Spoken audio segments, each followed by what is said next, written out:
Saldırıp böyle bir çadır oynayayım mı? Orhan. O şimdi oraya döner, şimdi oraya döner, oraya gölge olur.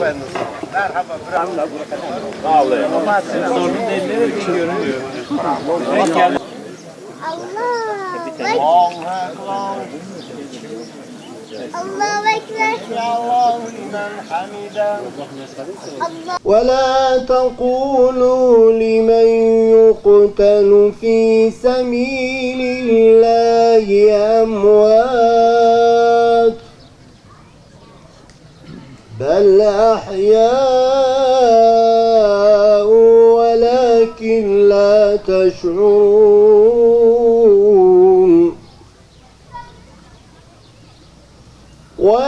ولنبلونكم بشيء من الخوف والجوع ونقص من الأموال والأنفس والثمرات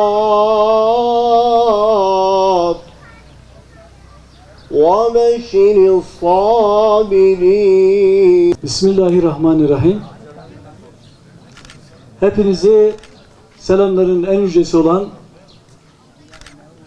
El-Kuddus, Rahmanir-Rahim olan Yüce Rabbimizin selamıyla selamlıyorum. Değerli soydaşlarım, özelde Mardin ve Diyarbakır'dan katılan beyefendiler, genç kardeşlerim, sevgili çocuklar, saygıdeğer misafirler, kıymetli hazirun, derneğimiz tarafından düzenlenen geleneksel dayanışma ve kaynaşma şenliğinize hepiniz hoş geldiniz, sefa getirdiniz. Kardeşlerimiz arasındaki muhabbeti artırabilmek, genç kardeşlerimiz ile tanışmayı, gönül köprüleri kurmayı, büyüklerimiz ile geçmişin anılarını tazelemeyi, kaybolan sıla-i rahim sünnetinin ifa etmeyi, sevdiklerimiz ile bir araya gelip güzel olanı paylaşmayı şiar edilmiştir. Allah insanı ahsen-i takvim üzerine yaratmıştır.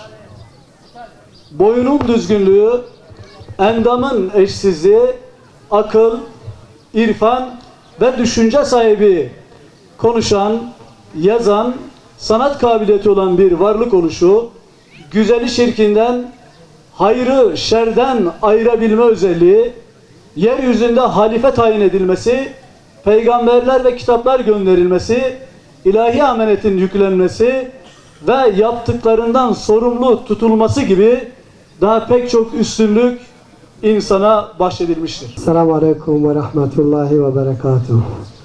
Aziz ve kıymetli hazırın, hepiniz hoş geldiniz, sefalar getirdiniz. Rabbim bu birlik beraberliğimizi daim ve kayyum eylesin.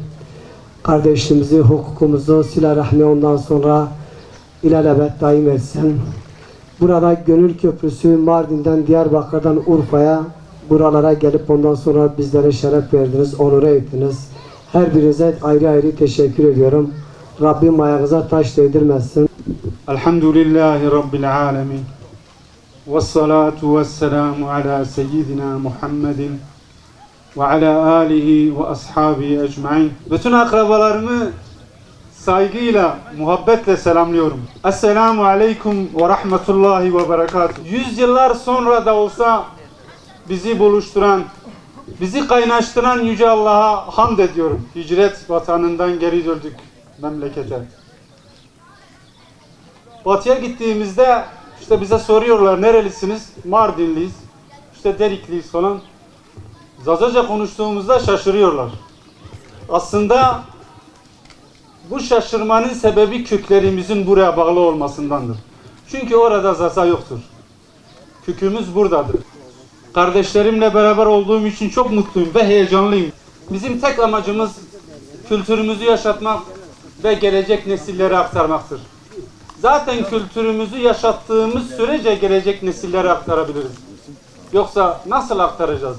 İşte kültürümüzü yaşatmanın bir resmi de bir fotoğrafı da işte bu. İşte bu kalabalık.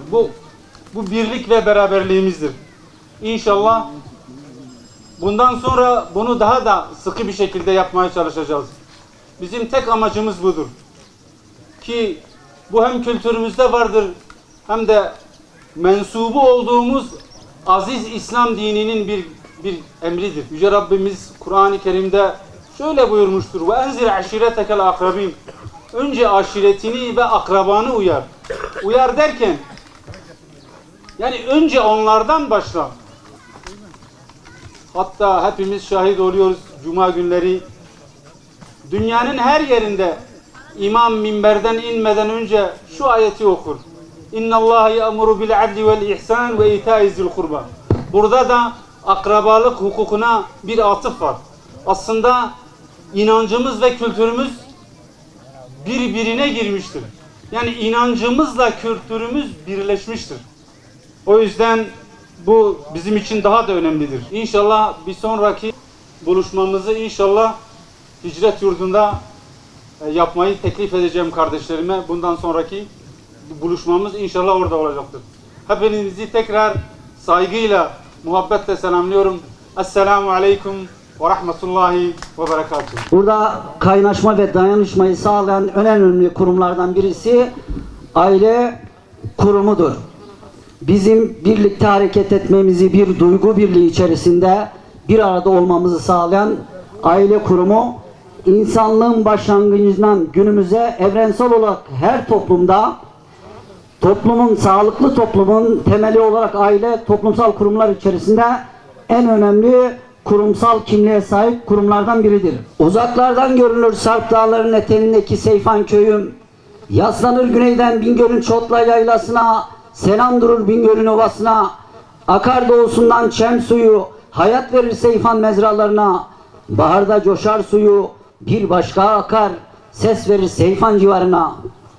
Şimdi uzaklardan bakıyorum yeniden Seyfan diyarına, gelir hatırıma o geçmişteki yaşanmışlıklar, hüzün verir yeniden, düşündürür beni derinden. Terk edilmiş köylerim, silinmiş patika yolları, yankılanmıyor derelerinde artık bir seda. Çatlamış taş duvarlarıyla duruyor hatıramla o toprak damlı evler ve yaşlı yüzler. Her mevsim bir başka olurdu benim köyüm, değişirdi tepeden tırnağa. Kış mevsiminde kapanırdı yollar, kopardı fırtınalar, duyulurdu kurt ulumaları. Kaplardı sis Çotla yaylasını, bürünürdü sessizliğe yer gök, olurdu ayaz. Kargalar tünerdi ağaç dallarına, buz kesilirdi her yer, tenhalaşırdı sokaklar. Rabbimden dileyim, Allah Celle Celaluhu mutluluğumuzu daim eylesin, beraberliğimizi muhafaza eylesin ve bu tip birlikteliklerin iyi sonuçlar getirmesine vesile eylesin. Ailenin bir mefhumu vardır.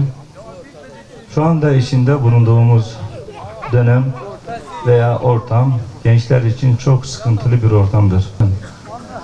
Peygamber Efendimiz Aleyhisselatü Vesselam hadis-i şeriflerinde der ki, doğan her çocuk İslam fıtratı üzerine doğar. Onun annesi ve babası onu Yahudi yapar, Hristiyan yapar ve Mecusi yapar. Bu bize şunu gösteriyor. Anne ve babanın çocuklar üzerinde büyük bir etkisi olduğunu gösteriyor. Şunu vurgulamak isterim. Çocuklarımıza karşı sorumluluklarımızı yerine getirelim. Dedelerimizle övünürken çocuklarımızla övünmemiz gerekiyor. İslam kardeşliğini öğretelim. Aidiyet, İslam'a olan aidiyetimizi öğretelim. Öğretelim ki bu birliktelik nesilleri aşsın, devam etsin. Mahkeme-i Kübra'da, Madele-i Uca'da bu bizim için övünç kaynağı olsun. Peygamberimiz Muhammed Mustafa Aleyhisselatü Vesselam bize şefaat etsin. Eğer öğretmezsek kıyamet gününde çok sevdiğimiz bu çocuklar boynumuza yapışacaklar. Rabbimiz Celle Celaluhu Kur'an-ı Kerim'de der ki يَوْمَ يَفِرُّ الْمَرْءُ مِنْ أَخِيهِ وَأُمِّهِ وَأَبِيهِ وَصَاحِبَتِهِ وَبَنِيهِ. O gün kişi kardeşinden kaçar. Babasından olan kardeşinden kaçar. Eşinden kaçar. Annesinden, akrabasından kaçar. Başka bir yerde de kıyamet gününde der ki Rabbimiz hasar verme konusunda yeter ki kurtulayım diye evvela çoluk çocuğunu, ailesini, sonra bütün insanları da vermeye razı olur. Onun için değerli dostlar, eğer bir aile mefhumu etrafında bir araya gelmişsek, bir birliktelik için içini doldurmak istiyorsak birkaç tane soruyu kendimize sormamız lazım. Bugün itibariyle, kendi inanç itibariyle kendimize sorgulamamız lazım. Çocuklarımız neye göre yetişiyor? Çocuklarımız bize ait mi? Bizim kültürümüze ait mi? Bizim babalarımızdan kalan kültürü temsil edebiliyorlar mı? Ve o kültürün bir mümessili olarak düğününü yapabiliyor mu? Taziyesini kaldırabiliyor mu? Akrabalarını sorabiliyor mu? Bu gibi soruları kendimize soralım ki bu birlikteliğin bir anlamı olsun. Bu birliktelik bu yönüne çok önemlidir. Peygamber Efendimiz Aleyhisselatü Vesselam şöyle bir ifadesi vardır. Yadullahi ma'al cemaah der. Allah'ın eli cemaatledir. İşte bu cemaatle eğer bir kelime etrafında, doğrular etrafında da bir araya gelirlerse ve bu bağlamda bir şey ortaya koyarlarsa elbette ki güzel netice alabilirler. Rabbimiz Celle Celaluhu bu birliklerimizi güzel şeylere vesile eylesin.